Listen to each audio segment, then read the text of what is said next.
आप लोग for sure stock market से पैसा कमाना चाहते हैं एंड पैसे कमाने के लिए आप लोगों ने ब्रेकआउट ट्रेडिंग के बारे में काफी सुना होगा।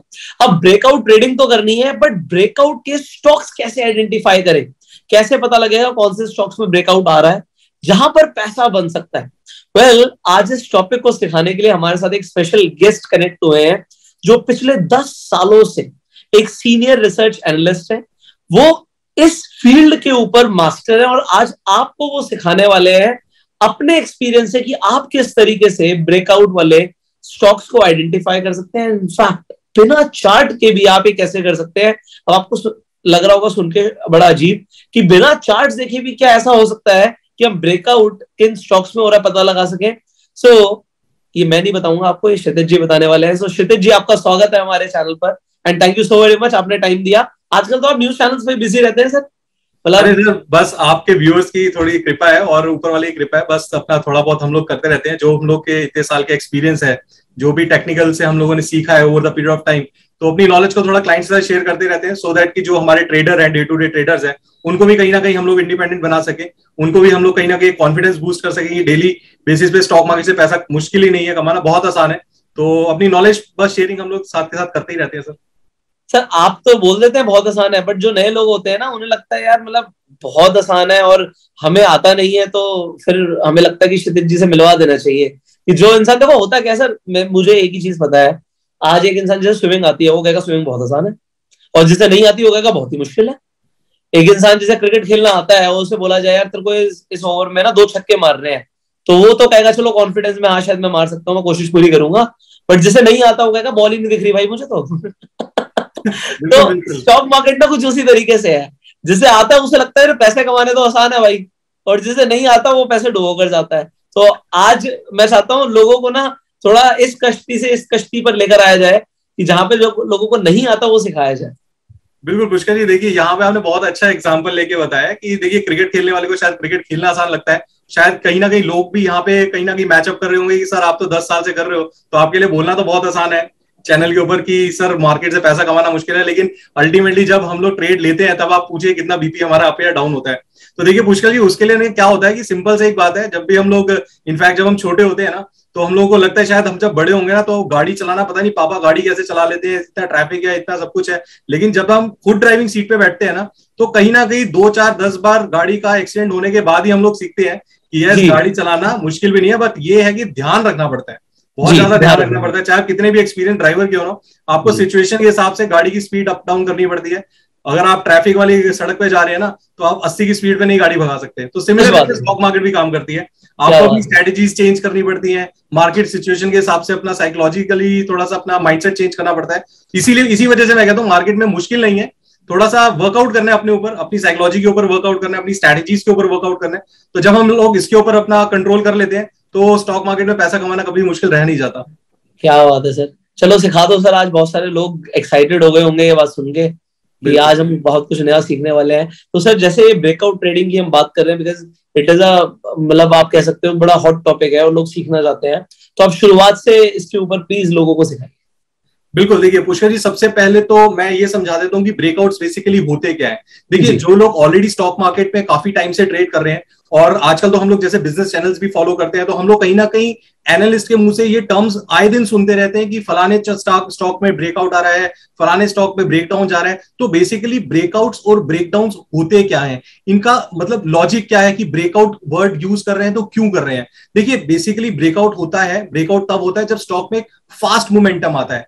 तो कभी भी चीज देखिए, कभी एक रेंज में चल रही है, उस रेंज से जब बाहर निकलती है, अच्छे मोमेंटम और अच्छे वॉल्यूम्स के साथ निकलती है, तो हम लोग उसको टर्म देते हैं टेक्निकल लैंग्वेज में ब्रेकआउट होना। तो ब्रेकआउट होने के बाद बेसिकली होता क्या है, आपका क्विक मनी बनता है। मान लीजिए कि मैं एक शॉर्ट टर्म ट्रेडर हूं, अब शॉर्ट टर्म ट्रेडर के लिए ब्रेकआउट्स बहुत ही ज्यादा इंपॉर्टेंस रखते हैं, बिकॉज शॉर्ट टर्म ट्रेडिंग में मेरे को क्या चाहिए, मुझे क्विक मोमेंटम चाहिए, क्विक मनी चाहिए। हालांकि स्टॉप लॉस और टारगेट तो दोनों में ही डिफाइन किए जाते हैं, लेकिन ब्रेकआउट्स पकड़ना कितना आसान है मार्केट में, आज मैं कोशिश करूंगा वो समझाने की। साथ के साथ शायद ये उन लोगों के लिए समझना थोड़ा आसान होगा जो ऑलरेडी टेक्निकल एनालिसिस को फॉलो करते हैं या थोड़ी बहुत टेक्निकल एनालिसिस की नॉलेज रखते हैं। तो आज मैं थोड़ा सा स्क्रीन शेयर करके आप लोगों को दिखाना चाहूंगा कि टेक्निकल ब्रेकआउट्स बेसिकली होते क्या है। वो होते हैं तो उनका बेसिकली क्या उनका पॉइंट होता है, ब्रेकआउट आने के बाद हम लोग क्या करते हैं, वो ब्रेकआउट्स आते क्यों हैं, क्योंकि ये समझना जरूरी है कि मार्केट में अगर ब्रेकआउट आ रहा है तो there would be some logic behind it कि ब्रेकआउट आ क्यों रहा है। तो आज कहीं ना कहीं थोड़ी सी मैं कोशिश करूंगा आपके व्यूअर्स को ये समझाने की बेसिकली मार्केट में ब्रेकआउट आते क्यों हैं और उन ब्रेकआउट्स को कैसे प्ले आउट करना चाहिए जी। तो उसके लिए एक बार मैं अपनी स्क्रीन शेयर करूंगा आपके साथ जी, क्योंकि देखने से लोगों को समझ आता है सर, वो बहुत जरूरी है। I hope my screen is visible. Absolutely है। ग्रेट। तो यहां पे मैंने बेसिकली क्या किया, यहां पे मैं स्टॉक चार्ट, मैं एक ट्रेडिंग व्यू वेबसाइट है जिसके ऊपर हम लोग टेक्निकल चार्ट्स को फॉलो कर सकते हैं। अब ये बेसिकली मैं पहले यहां से शुरुआत करता हूं कि ब्रेकआउट्स होते क्या हैं, फिर मैं उस टॉपिक पे आऊंगा कि ब्रेकआउट्स क्यों होते हैं और उनको मुझे कैसे प्ले आउट करना चाहिए। तो अब मैं बात करता हूं ब्रेकआउट्स होते क्या हैं, उन ब्रेकआउट्स को हम लोग प्ले आउट कैसे करते हैं। तो जैसे कि आप मेरी स्क्रीन देख पा रहे हैं, यहाँ पे मैंने नॉर्मली एक टेक्निकल चार्ट ओपन किया है। तो यहाँ पे मैं स्टॉक ओपन करता हूं, फॉर एग्जाम्पल एनएमडीसी का। एनएमडीसी का मैं एग्जांपल ले रहा हूं। आज की मार्केट में एनएमडीसी में एक अच्छा खासा मूवमेंट देखने को मिला था मुझे मार्केट में इंट्राडे पर्सपेक्टिव से। तो एनएमडीसी का एग्जांपल लेके मैं आपको समझाऊंगा कि बेसिकली ये ब्रेकआउट्स किस तरीके से वर्कआउट करते हैं। अब देखिए, ये है एनएमडीसी का टेक्निकल चार्ट आपके सामने, राइट। टेक्निकल चार्ट सभी को जानते हैं, ये आपका प्राइस मूवमेंट को दर्शाता है। अगर प्राइस ऊपर जा रहा है तो चार्ट आपको मोमेंटम अपसाइड का दिखाएंगे और अगर प्राइस नीचे जा रहा है तो डाउन साइड का दिखाएंगे। अब ये मैंने ओपन किया आपके सामने 30 मिनट चार्ट एनएमडीसी का जी है। यहाँ पे इसको हम लोग कहते हैं टेक्निकल लैंग्वेज में कंसोलिडेशन फेज, राइट। तो ये कंसोलिडेशन फेज है जहां पे एक स्टॉक रेजिस्टेंस प्ले आउट कर रहा है और यहाँ पे एक सपोर्ट डेवलप कर रहा है, राइट। तो जब तक इस रेंज के अंदर स्टॉक चल रहा है, हम लोग कहते हैं स्टॉक एक साइडवेज मूवमेंट में, यानी कि अपसाइड में जाएगा तो बार बार 118 पे रुकने की कोशिश करेगा, डाउन साइड में जाएगा तो बार बार 115 पे या 114 पे सपोर्ट लेने की कोशिश करेगा, यानी कि उसका जो फॉल है वो कहीं ना कहीं रुकेगा वहां पे। तो this is called a sideways movement, right. तो अब ब्रेकआउट क्या होता है? ब्रेकआउट होता है जब स्टॉक का प्राइस इस कंसोलिडेशन फेज से बाहर निकलता है, या तो अपसाइड की तरफ या फिर डाउन साइड की तरफ। अब क्योंकि मैंने एनएमडीसी का चार्ट ओपन करा तो एक साइडवेज मूवमेंट है। आज की मार्केट में एनएमडीसी ने एक आपको गैप डाउन ओपनिंग दी थी, बिकॉज आज हम लोगों ने देखा मार्केट भी डाउन साइड थी। तो कल के सेशन के एक ब्रेकडाउन देने के बाद स्टॉक ने यहाँ पे एक पैटर्न डेवलप किया जिसको हम लोग कहते हैं डबल बॉटम पैटर्न, जो एक बेसिकली रिवर्सल पैटर्न की तरह काम करता है, राइट। तो 112 के करीब एनएमडीसी ने एक डबल बॉटम डेवलप किया। अब this was an early indication कि जब डबल बॉटम पैटर्न्स बनते हैं तो कहीं ना कहीं उसका फॉल स्टॉक का रुक जाता है और एक रिवर्सल की तरफ स्टॉक मूव करता है, राइट।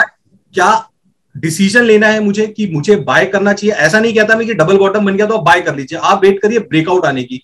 अब मैं आपको दिखाता हूं स्टॉक पे ब्रेकआउट कैसे आता है। स्टॉक ने गैप डाउन ओपनिंग देने के बाद, जैसे मैंने बताया, इस लेवल पे कहीं ना कहीं डबल बॉटम पैटर्न डेवलप किया। उसके बाद हम लोगों ने देखा स्टॉक में एक वी शेप रिकवरी आई और स्टॉक जिस जोन से निकला था उसी जोन के अंदर वापस आ गया जी, राइट। अब यहां पे देखने वाली बात है, क्या this is once again a right time to buy? I will say if you are a short term trader, अगर आप शॉर्ट टर्म ट्रेडर है तो आपको ब्रेकआउट कंफर्मेशन की वेट करनी है। ब्रेकआउट कंफर्मेशन होगा फिर से दोबारा से जब स्टॉक अपनी रेंज से बाहर निकलता है। तो रेंज थी यहाँ पे 118 से लेके 115 114 के लगभग।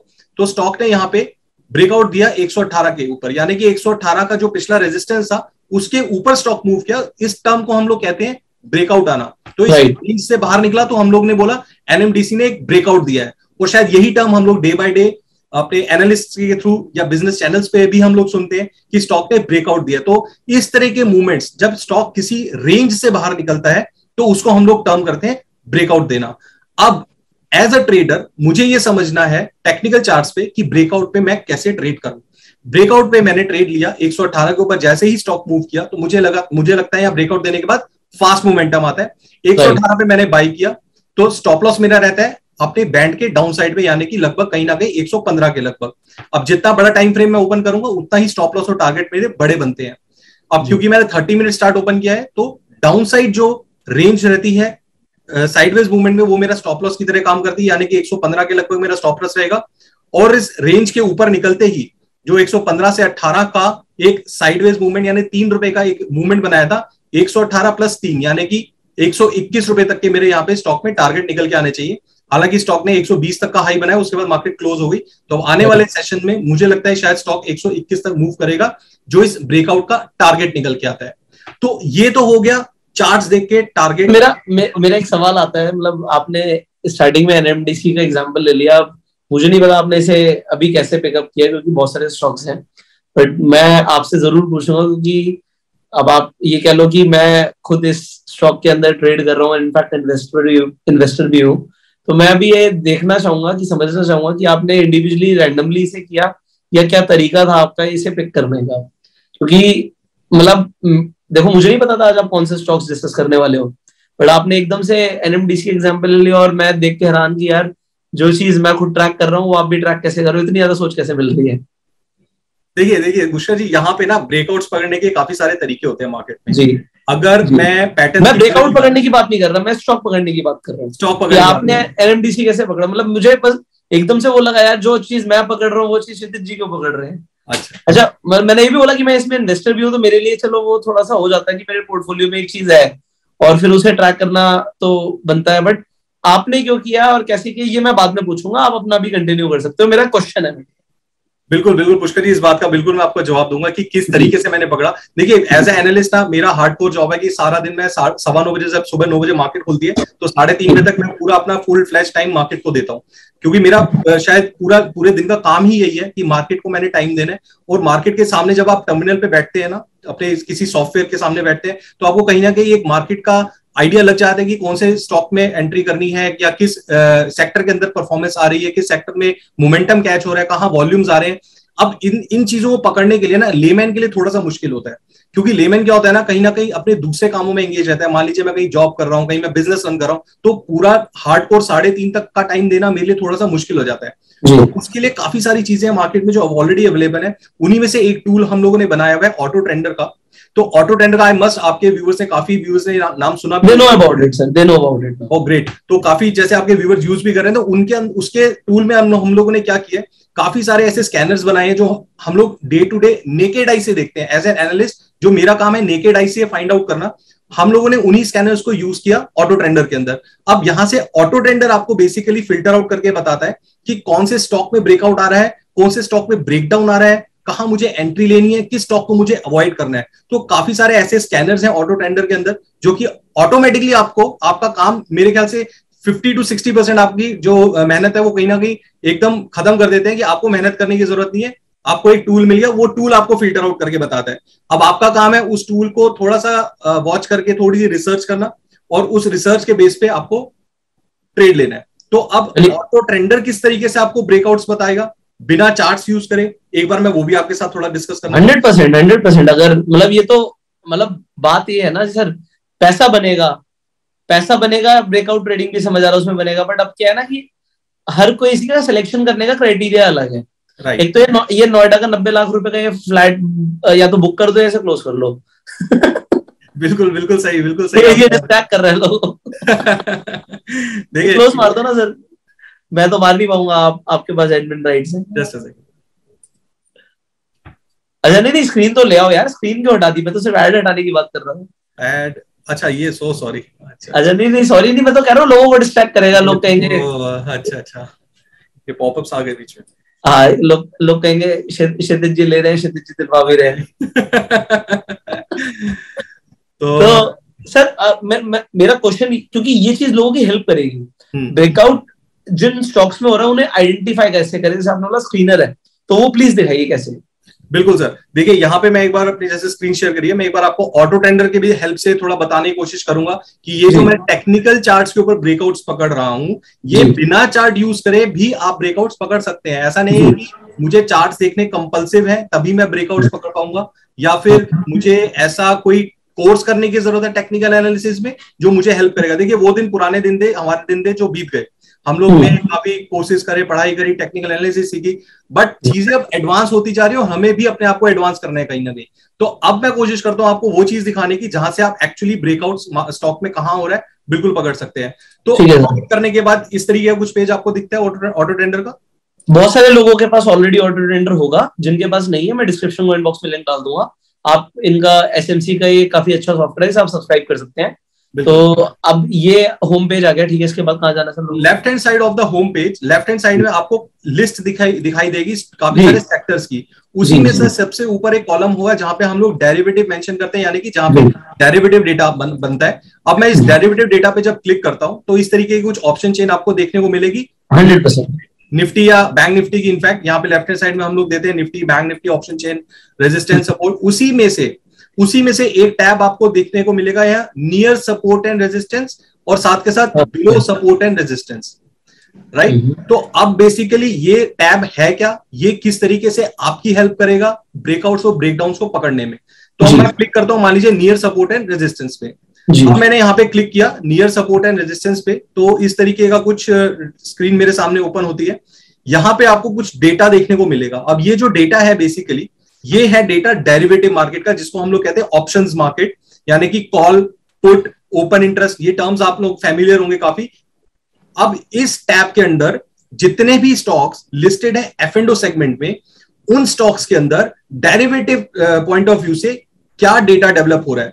देखिए स्टार्ट ऑफ द वीडियो मैंने आप लोगों के साथ एक चीज डिस्कस करी थी कि ब्रेकआउट्स चार्ट्स पे तो देखने को बड़ी आसानी से मिल जाते हैं कि क्षितिज जी आपने मार्केट बंद होने के बाद तो फटाफट दिखा दिया NMDC में ब्रेकआउट को आ गया। अब मार्केट बंद होने के बाद ब्रेकआउट दिखाना शायद थोड़ा आसान है, लेकिन रनिंग मार्केट में ब्रेकआउट पकड़ना थोड़ा सा मुश्किल है। तो कई लोग सवाल पूछते हैं सर, कई लोग कहते हैं जी मार्केट क्लोज हो गई अब तो जो मर्जी बोल लो, बिल्कुल लाइव मार्केट चल रही होती है।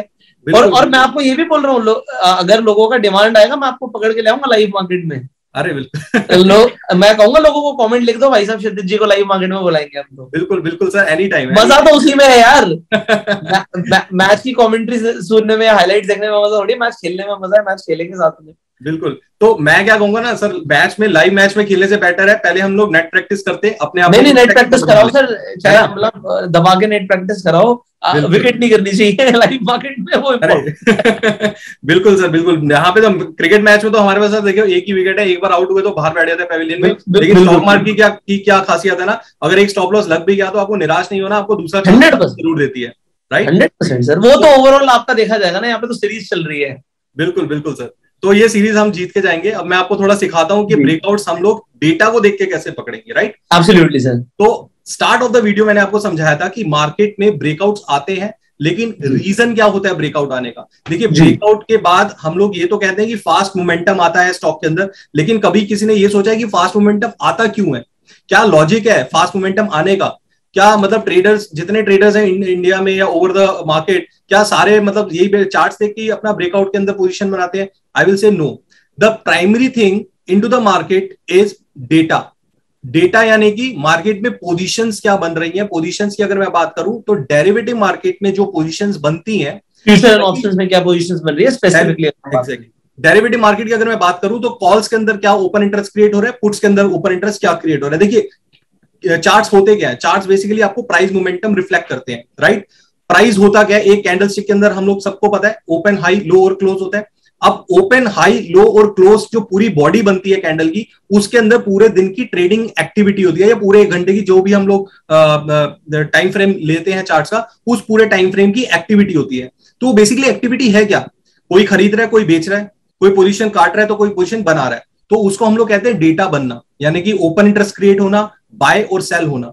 तो सेम वे में अब उसी डेटा को जो हम कैंडल के अंदर देखते हैं, उसी डेटा को हम लोगों ने आपके सामने एक्सेल फॉर्मेट में यहाँ पे प्रेजेंट करा।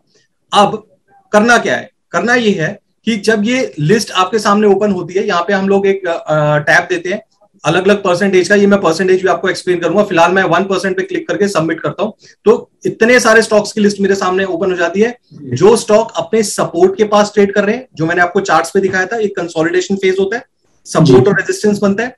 तो ये वो स्टॉक्स हैं जो अपने सपोर्ट के पास ट्रेड कर रहे हैं, और ये वो स्टॉक्स हैं जो अपने रेजिस्टेंस के पास ट्रेड कर रहे हैं। राइट। अगर ऊपर का ब्रेकआउट आना होगा तो क्या होगा, स्टॉक अपने रेजिस्टेंस को तोड़ेगा। हम सब जानते हैं कि रेजिस्टेंस ब्रेक होगा तो अपसाइड ब्रेकआउट है, और अगर सपोर्ट ब्रेक होगा तो वो डाउनसाइड का ब्रेकडाउन कहते हैं हम लोग जी। अब क्योंकि मैंने आपको एनएमडीसी का एग्जांपल लिया था, मैं रैंडमली भी कोई पुष्कर जी आपको स्टॉक बताएंगे तो मैं वो भी एक बार चार्ट और डेटा के वाइज से आपको बताऊंगा ब्रेकआउट आ सकता है कि नहीं आ सकता, बट फिलहाल हम एनएमडीसी की बात करते हैं। अब आपने पूछा कि एनएमडीसी सर आपने कैसे पिक किया। देखिए वैसे तो नंबर ऑफ स्कैनर्स हैं, उन नंबर ऑफ स्कैनर्स में से एक स्कैनर मैंने यहाँ पे यूज किया। एनएमडीसी का अगर मैं डेटा देखूं, देखिए ये एक स्टॉक्स की लिस्ट ओपन हुई है, लगभग 15 स्टॉक्स मेरे पास ऐसे आ रहे हैं जो कि अपने रेजिस्टेंस के पास ट्रेड करें। अब रेजिस्टेंस क्या है, क्या ये चार्ट का रेजिस्टेंस है, क्या ये डेटा का रेजिस्टेंस है। देखिए यहाँ पे हम लोग ब्रैकेट में मेंशन करते हैं कॉल्स, यानी कि कॉल्स का ओपन इंटरेस्ट, जहां पे मैक्सिमम कॉल्स का ओपन इंटरेस्ट क्रिएट होता है उसको हम लोग रेजिस्टेंस मान के चलते हैं, और जहां पे मैक्सिमम ओपन इंटरेस्ट पुट्स में एडिड होता है हम लोग मार्केट में उसमें सपोर्ट की तरह उसको मान के चलते हैं। अब क्योंकि एनएमडीसी मैंने बाय ट्रेड लिया था तो ऑब्वियसली अपसाइड ब्रेकआउट आना चाहिए स्टॉक के अंदर, तभी मैं बाय ट्रेड लूंगा। तो यहाँ पे मैंने 11th नंबर पे रैंक आ रही है, सॉरी ये आ रही है 10th नंबर पे, 10th नंबर पे आ रहा है आपका एनएमडीसी। अब मैंने एनएमडीसी क्यों पिक किया, देखिए यहाँ पे स्ट्राइक है 120 की और रेजिस्टेंस है, यानी कि स्टॉक का जो रेजिस्टेंस है वो 120 की कॉल स्ट्राइक पे है। ये है कॉल, ये है स्ट्राइक और ये है स्ट्राइक का प्राइस, यानी कि 120 की कॉल स्ट्राइक पे स्टॉक में रेजिस्टेंस है जी। 120 की रेजिस्टेंस है। आपने तो सर चार्ट पे कहा था 118 के ऊपर ही बाय कर लो, डेरिवेटिव के हिसाब से तो 120 है, लेकिन मैंने आपको यह भी दिखाया था कि स्टॉक का हाई 120 का ही बना था। हालांकि टारगेट उसका टेक्निकली 121 का निकल के आता है, लेकिन 120 का हाई, एक बार मैं आपको दोबारा दिखा देता हूं, ये है 120 का हाई स्टॉक का, 120 के ऊपर स्टॉक नहीं मूव कर पाया। अब वो मूव क्यों नहीं कर पाया, क्योंकि कहीं ना कहीं एनएमडीसी के स्टॉक में 120 की स्ट्राइक पे रेजिस्टेंस खड़ा हुआ है, राइट। अब क्योंकि मुझे ब्रेकआउट पकड़ना है तो दो तरीके हैं, या तो मैं टेक्निकली 118 पे ब्रेकआउट पकड़ लूं, या तो मैं 120 के ऊपर बाय करूं जो फ्रेश ब्रेकआउट आएगा। वो फ्रेश ब्रेकआउट में क्यों बोल रहा हूं, क्योंकि यहां डेरिवेटिव मार्केट में रेजिस्टेंस है काफी स्ट्रॉन्ग, और जो चार्ट्स के ऊपर रेजिस्टेंस होते हैं ना, उनसे कई ज्यादा अच्छा काम करते हैं जो डेरिवेटिव मार्केट में रेजिस्टेंस काम करते हैं। अब कोई मेरे से पूछेगा सर 120 का ही हाई क्यों बनाया, मेरे पास रीजन है, क्योंकि सर 120 की स्ट्राइक पे कॉल्स में हाईएस्ट ओपन इंटरेस्ट था, इसीलिए वो रेजिस्टेंस फेस किया, वो 121 की तरफ मूव नहीं कर पाया। अब दूसरा सवाल क्या आएगा ट्रेडर का कि क्या सर 120 के ऊपर मूव कर सकता है, ये मैं कैसे पकड़ूं, क्योंकि 120 के ऊपर मूव करेगा, अपने रेजिस्टेंस को ब्रेक करेगा, तभी मैं उसको फ्रेश ब्रेकआउट मानूंगा। तो वो फ्रेश ब्रेकआउट होगा या नहीं होगा, वो मुझे समझ में आएगा ऑटो ट्रेंडर की हेल्प से। कैसे, ये समझते हैं। एनएमडीसी पे मैंने कुछ नहीं कर रहा, I had to click on this NMDC, पूरी उसकी जन्मपत्री मेरे सामने ऊपर। यहाँ पे मैं रोक रहा हूँ क्योंकि यहाँ पर लोगों का सवाल ही आएगा सर, एक बार इसे सपोर्ट रेजिस्टेंस पे क्लिक कीजिए कि भाई अगर रेजिस्टेंस खड़ा हुआ 120 पे तो जरूरी थोड़ी है कि वहां से ब्रेकआउट आ ही जाए।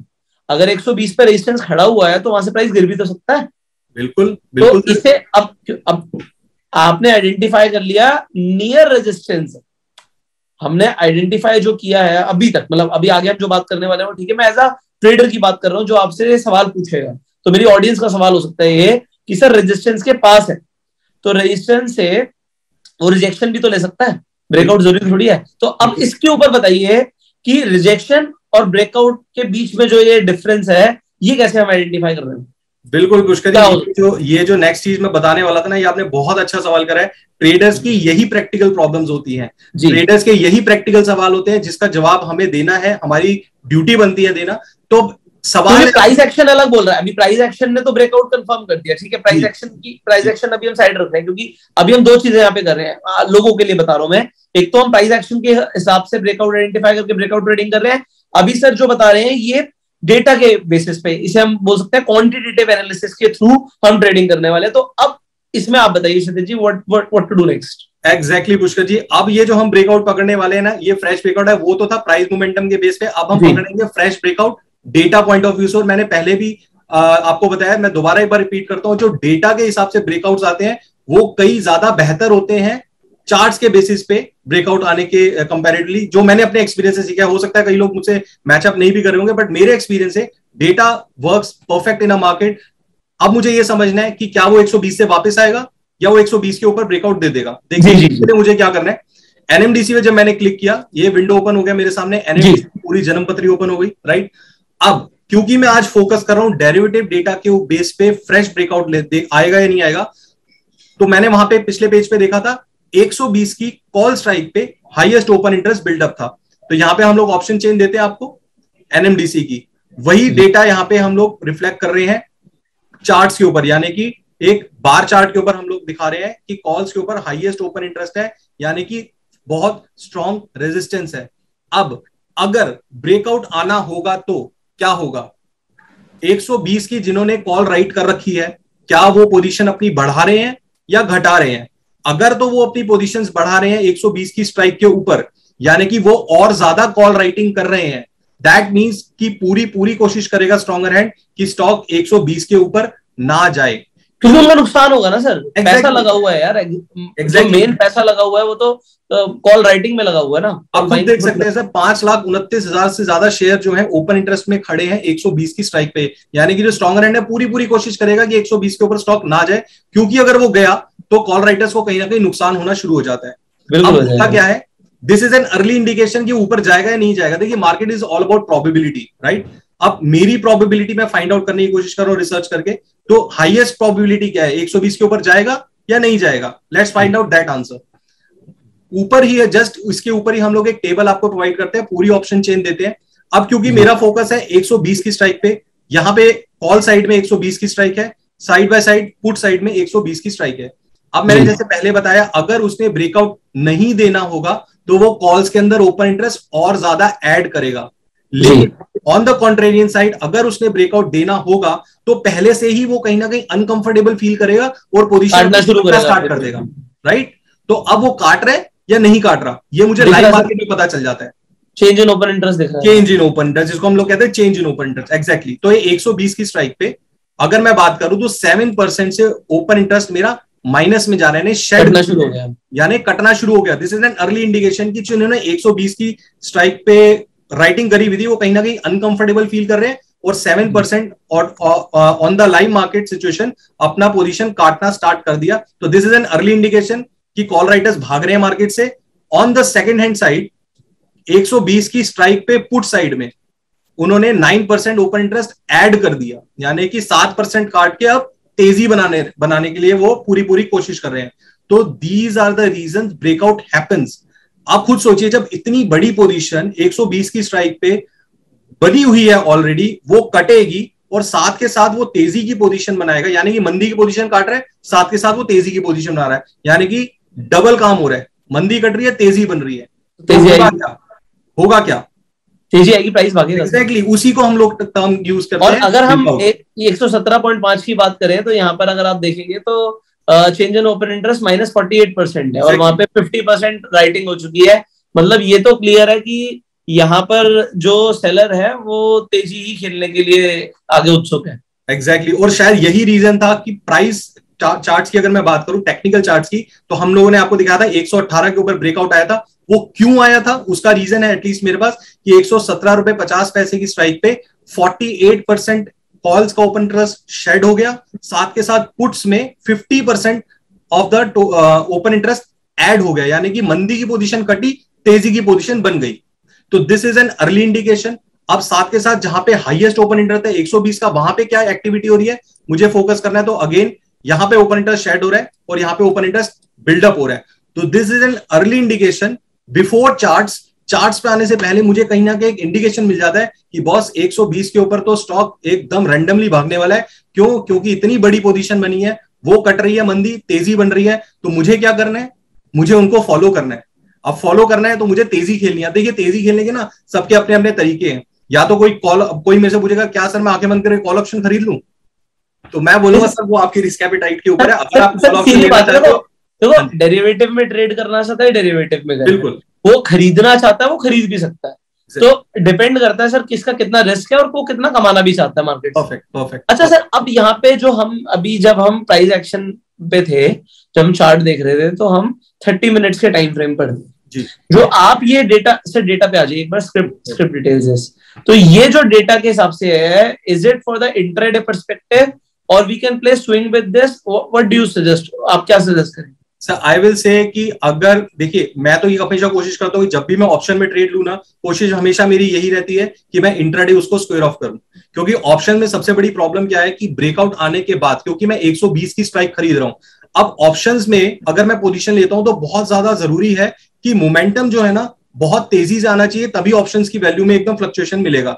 मान लीजिए 120 से मोमेंटम मिलता है मेरे को 121 का, ₹1 मेरे फेवर में जाता है, तो ऑप्शन कहीं ना कहीं आपकी इतनी ज्यादा मूव नहीं करती, क्योंकि उसमें काफी फैक्टर्स आ जाते हैं। डेल्टा है, वेगा है, टाइम वैल्यू है जिसको हम थीटा कहते हैं। तो ऑप्शंस की हमेशा मेरी कोशिश रहती है कि अगर मैं लेता हूं एट द मनी स्ट्राइक तो मैं उसको स्क्वायर ऑफ करके जाऊं इंट्राडे बेसिस पे, या फिर अगर मुझे कैरी करना ही है तो उसको मैं स्प्रेड में हेज पोजीशन करके कवर कर देता हूं, यानी कि 120 की खरीद के ऊपर ₹122.50 की मैं बेच दूंगा।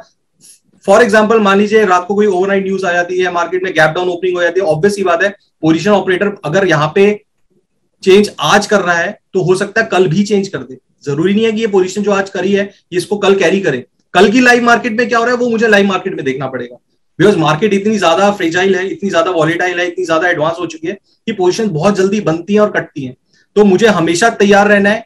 ऑप्शंस में कभी भी मैं ट्रेड कर रहा हूं तो लाइव मार्केट में क्या हो रहा है उसके बेसिस पे ही ट्रेड लेके अपना स्क्वायर ऑफ करके जाऊं। कैरी करना है अगर पोजीशन तो उसके लिए हम लोग आपको एक अलग मॉडल देते हैं जिसको हम लोग डिलीवरी मॉडल कहते हैं। उसके ऊपर भी हम लोग आने वाली वीडियोस में बिल्कुल डिस्कस करेंगे। डिलीवरी मॉडल्स पे हम लोग लेके किस तरीके से स्विंग ट्रेडिंग कर सकते हैं। तो फिलहाल मैं आपको ये सजेस्ट करूंगा कि इस डेटा को देख के कभी भी आप ऑप्शंस में ट्रेड लेते हैं तो प्योरली इंट्राडे पर्सपेक्टिव से ही यहाँ पे आप ट्रेड लीजिए। सर मतलब यहाँ पे ना बहुत सारे सवाल होंगे लोगों के। एक तो अभी तक जो मुझे समझ आया ना, मुझे समझ आया अगर लोग इंट्राडे के लिए ब्रेकआउट वाले स्टॉक्स पकड़ना चाहते हैं या ब्रेकडाउन वाले स्टॉक्स पकड़ना चाहते हैं तो आप अपने होम पेज पर आ जाइए। मतलब मुझे जो स्टेप समझ आए, होम पेज पर आके वो डेरिवेटिव पे क्लिक कर देगा। बिल्कुल। उसके बाद वो नियर सपोर्ट एंड रेजिस्टेंस चला जाएगा। बिल्कुल।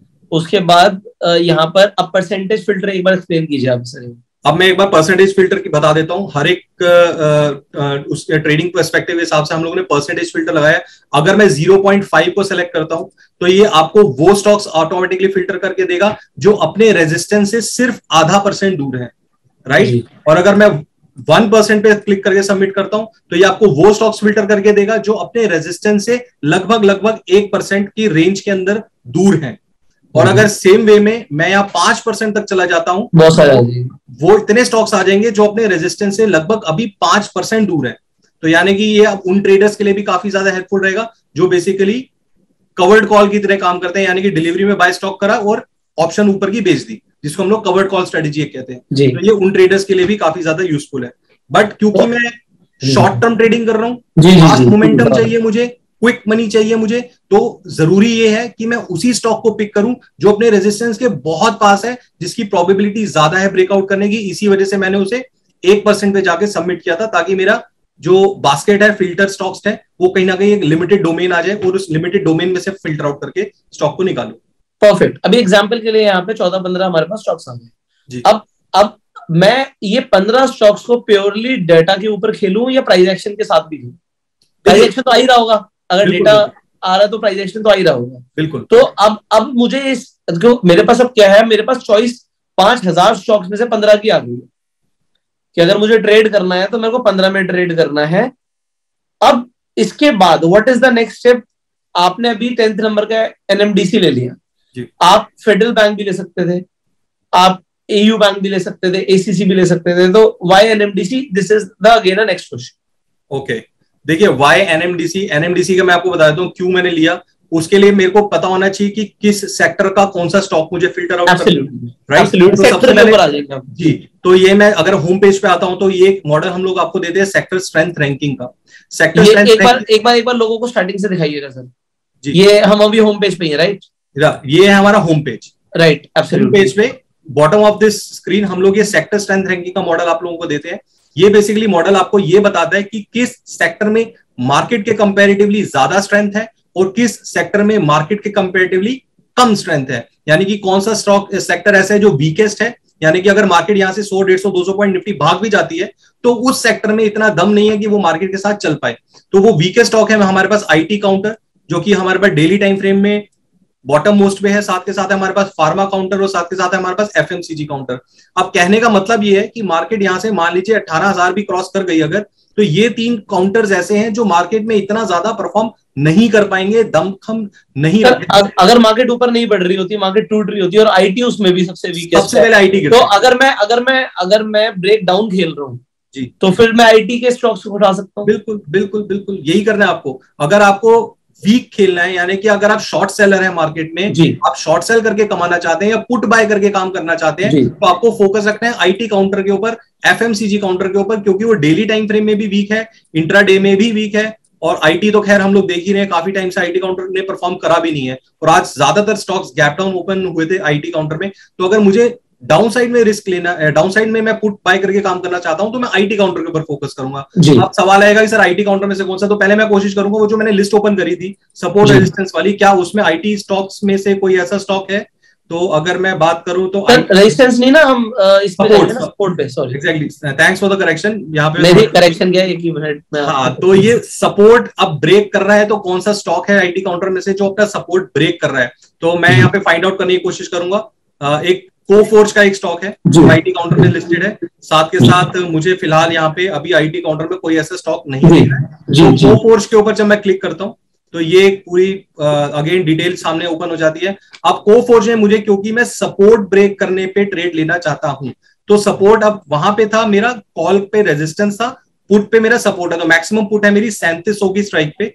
अगर मैं चार्ट वाइज भी आपको दिखाऊं तो कोफोर्ज में हालांकि ऑप्शंस में इतना ज्यादा ट्रेड होता नहीं है, थोड़ी इलिक्विड रहती है, फिर भी यहाँ पे डेटा आपको एटलीस्ट दिखा रहा है कि 3700 के नीचे इसमें फ्रेश ब्रेकडाउन देखने को मिलेगा। फिर भी मैं यहाँ पे अगर 3700 की स्ट्राइक बाय करना चाहता हूं लाइव मार्केट में, तो मुझे क्या चेक करना है, again the rule will remain same, 3700 की पुट्स में यहाँ पे क्या काम हो रहा है, क्योंकि जिन्होंने पुट राइटिंग करी थी वो कहीं ना कहीं अगेन अनकंफर्टेबल होंगे, अपनी पोजीशन काटेंगे, और हम लोग देख भी रहे हैं 31% of the total open interest उन्होंने शेड कर दिया है ऑलरेडी मार्केट में। साथ के साथ कॉल राइटिंग होनी शुरू हो गई है, 49% ऑफ द ओपन इंटरेस्ट में ऐड हो चुका है, तो यानी कि 3700 पे कॉल राइटिंग स्टार्ट हो गई है, पुट राइटिंग जो हो रखी थी वो अनवाइंड हो रही है। तो this is an early indication कि कहीं ना कहीं 3700 की स्ट्राइक पे यहाँ शॉर्ट पोजीशंस बन रही हैं कोफोर्ज में। तो एटलीस्ट अगर मैं पुट ना भी लूं, अगर मैं पुट बाय नहीं भी करना चाहता, तो मेरे पास एक रीजन है स्टॉक क्या उसकी कॉल ऑप्शंस को बाय ना करने का।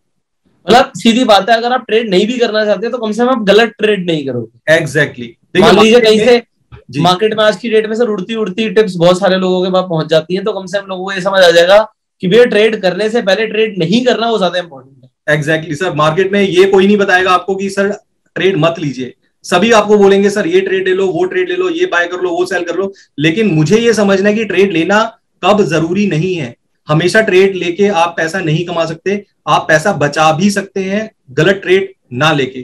तो मुझे एटलीस्ट ये पता है कोफोर्ज अगर मैं यहाँ पे बाय करने की कोशिश करता हूं, क्योंकि गैप डाउन ओपन हुआ तो सब में एक क्यूरियोसिटी रहती है, गैप डाउन ओपन हुआ कितना गिर जाएगा, चलो बाय कर लेते हैं, बट यहाँ बाय करने का मेरे पास कोई लॉजिक नहीं है, मेरे पास कोई रीजन ही नहीं है बाय करने का। तो यहाँ कहीं ना कहीं अगर मैं ट्रेड नहीं ले रहा हूं इसमें, तो मैं अपने पैसा बचा रहा हूं, और loss saved is equal to money earned. आप लोग देख रहे हैं कि क्षितिज जी कुछ भी लगने पे ट्रेड नहीं कर रहे। सर मैं ऐसा बोलता हूँ कि अगर आप लगने पे ट्रेड करते तो मार्केट आपकी लगा देती है। क्षितिज जी आपको हर चीज के ऊपर रीजंस दे रहे हैं, रीजनिंग के ऊपर काम हो रहा है यहाँ पे कि भैया अगर मैं कोई ट्रेड ले रहा हूँ तो मैं क्यों ले रहा हूँ मुझे पता है, और अगर मैं कोई ट्रेड छोड़ रहा हूँ तो उसका भी रीजन मुझे पता है। तो सर अभी दोबारा आ जाते हैं कि अगर हम बाय करना चाहते हैं, ज्यादातर लोग आपको पता है स्टॉक मार्केट में बाय वाले ज्यादा होते हैं सर। तो अब 1% फिल्टर हमने लगा दिया। Now we have a lot many stocks. So sir energy में यहाँ पे कोल इंडिया भी आ गया मेरे पास एग्जाम्पल के लिए, ठीक है, यहाँ पे आ गया। तो अब आपने एनएमडीसी इसलिए चूज किया क्योंकि सेक्टर आपने देखा मेटल काउंटर एक स्ट्रॉन्गेस्ट था। हाँ जी, मेटल काउंटर एक स्ट्रॉन्गेस्ट था मेरा डेली बेसिस के ऊपर। आपका ऑटो भी स्ट्रॉन्ग था सर आपका। ऑटो, हाँ, इंट्राडे में ऑटो भी स्ट्रॉन्ग था। तो मैं एक बार आपको ऑटो का भी ऑटो का देखिए सर, यहाँ पे आइशर मोटर दिख रहा है मुझे। आइशर मोटर देखिए, अब मैं आपको ये बहुत अच्छी चीज आपने पॉइंट आउट करी है कन्वर्सेशन के थ्रू। आइशर मोटर, अब सब क्यूरियोसिटी रहेगी यार ऑटो काउंटर चल रहा है, चलो आइशर मोटर बाय कर लेते हैं, क्योंकि अपने रेजिस्टेंस के ऊपर है, 3500 का रेजिस्टेंस है, 3465 का रेट चल रहा है, 3500 तो क्रॉस कर ही जाएगा। क्योंकि ऑटो काउंटर तेज है, मार्केट तेज है, तो चलो जी 3500 की हम कॉल बाय कर लेते हैं। बट आई विल से नहीं, अभी नहीं करनी भैया, अभी बिल्कुल 3500 की। यहाँ पे देखो सीधा सीधा आपको यहीं पर दिख रहा है ना चेंज इन ओपन इंटरेस्ट। हाँ एग्जैक्टली, बढ़ा रहे हैं ओपन इंटरेस्ट अपना। हाँ तो फंसा रहे हैं लोगों को सर। हाँ बिल्कुल बिल्कुल, देखो मैं आइशर मोटर पे क्लिक करके आपको दिखाता हूँ। 3500 की कॉल पे हाईएस्ट रेजिस्टेंस था, देखिए हम यहाँ शो कर रहे हैं। देखिए लाइव मार्केट में क्या कर रहा है, 3500 पे ओपन इंटरेस्ट ऐड कर रहा है, काट नहीं रहा वो जी, यानी कि वो 3500 को अब इतनी जल्दी क्रॉस करना ही नहीं देगा। आप लेके दिखा दो कॉल और कमा के दिखा दो। आप मान के चलो, देखो हम भी as a retail trader market से लड़ नहीं सकते, मार्केट को। और मैं आप लोगों को भी बोल रहा हूँ सर, व्यूअर्स को बोल रहा हूँ, चैलेंज मत कर लेना क्षितिज जी को कि सर ने बोला लड़के दिखा दो। सर हम लड़के दिखाएंगे, हम अपना पैसा लुटा के दिखाएंगे।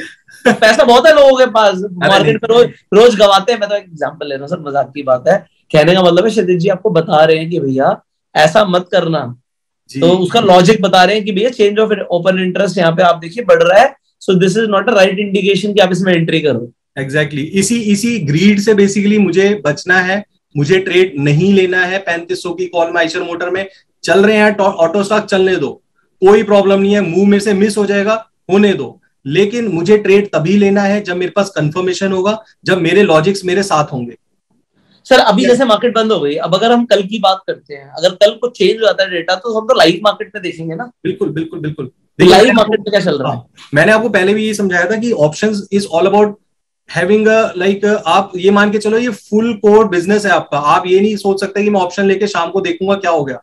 ऑप्शंस की मार्केट ऐसी मार्केट है कि आपको on the spot at the any moment आपको स्क्रीन पे रहना ही रहना है, क्योंकि मार्केट कब पलट जाएगी, आपकी पोजीशन कब पलट जाएगी आपको पता भी नहीं चलेगा। जैसे कि अभी मैं एग्जांपल दिखाया था आपको एनएमडीसी का, एनएमडीसी में हमने देखा शॉर्ट पोजीशंस कट रही हैं, लेकिन कल की मार्केट में हो सकता है वो 120 पे और ज्यादा कॉल राइटिंग करनी स्टार्ट कर दे, यू नेवर नो।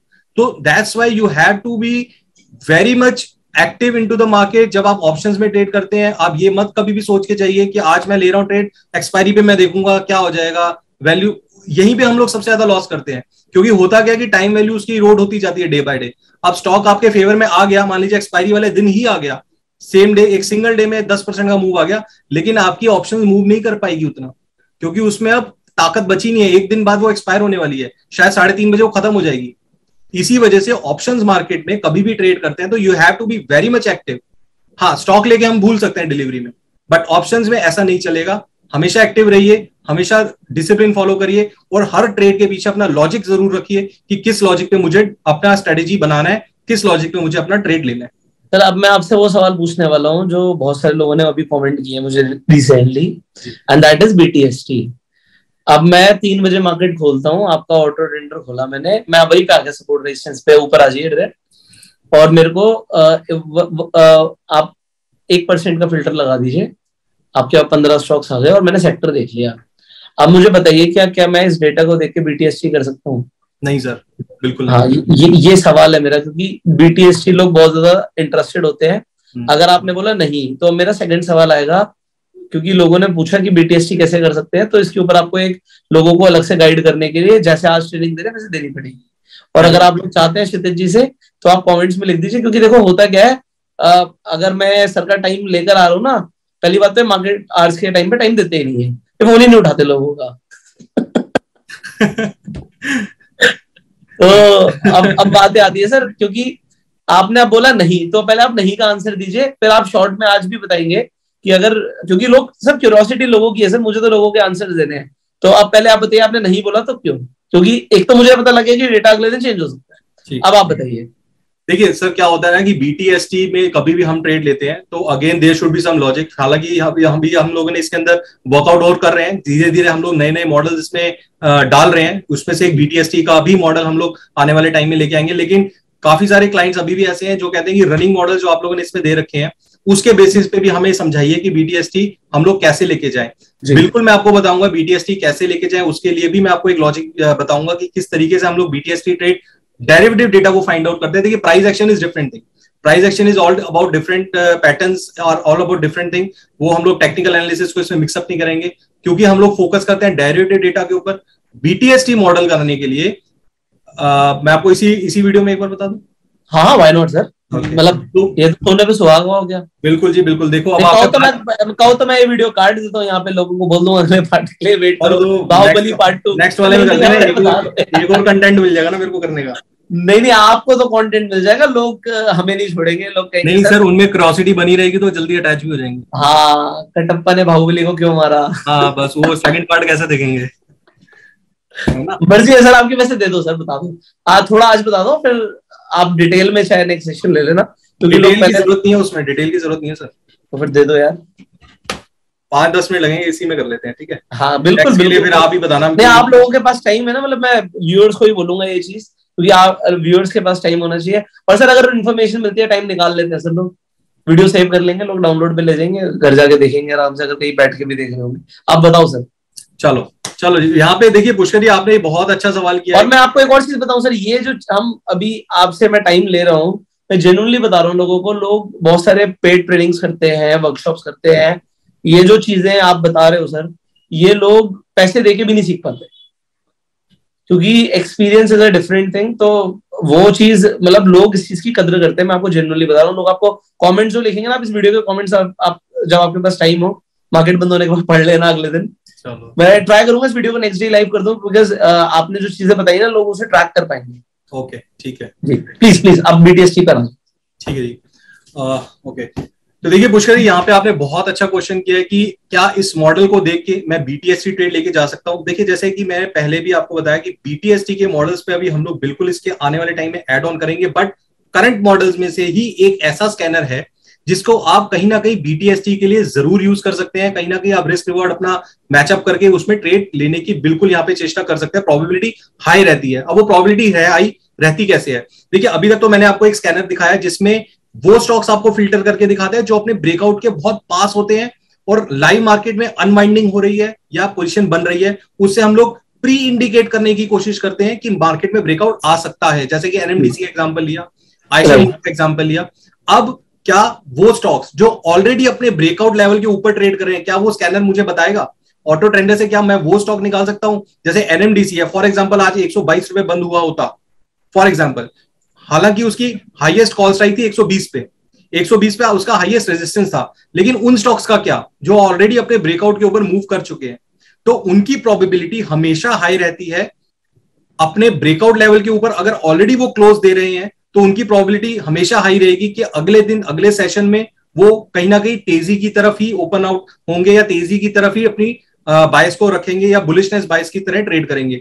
और सिमिलर वे में अगर कोई स्टॉक अपने सपोर्ट के नीचे जाके क्लोज हो रहा है 3:30 बजे, जो मुझे कहीं ना कहीं 3:26 3:25 के आसपास क्लोजिंग टाइम पे पता लग जाएगा स्कैनर यूज करके, उन स्टॉक्स की प्रोबेबिलिटी रहती है कि अगले दिन भी वो ब्रेक डाउन यानी कि डाउन साइड में नेगेटिव ओपनिंग ही कहीं ना कहीं आपको देंगे। तो उस स्कैनर के लिए जैसे मैंने आपको बताया था left hand side of the screen एक मैंने आपको दिखाया था नियर सपोर्ट एंड रेजिस्टेंस, उसी में आपको एक स्कैनर मिलेगा बिलो सपोर्ट एंड रेजिस्टेंस। ये वो स्टॉक्स आपको निकाल के देगा जो स्टॉक्स ऑलरेडी अपने ब्रेकआउट लेवल या ब्रेकडाउन लेवल के नीचे ट्रेड हो रहे हैं या क्लोज हुए हैं। तो जब मैं इस पे क्लिक करता हूं तो देखिए ये कुछ ऐसे स्टॉक्स हैं जो अपने ऑलरेडी ब्रेकआउट लेवल के ऊपर जाके क्लोज हुए हैं। फॉर एग्जांपल सिप्ला 1040 की कॉल स्ट्राइक पे हाईएस्ट ओपन इंटरेस्ट था, स्टॉक ने क्लोजिंग दी 1041 की, यानी कि 40 के ऊपर जाके आज क्लोज हुआ है, तो इसकी कहीं ना कहीं प्रोबेबिलिटी है कि कल हायर साइड पे ही ये ओपन होगा। सेकंड फेडरल बैंक 110 पे इसके हाईएस्ट कॉल ओपन इंटरेस्ट था, 110 पे ही इसने क्लोजिंग दी है, इसकी प्रोबेबिलिटी थोड़ी कम हो सकती है।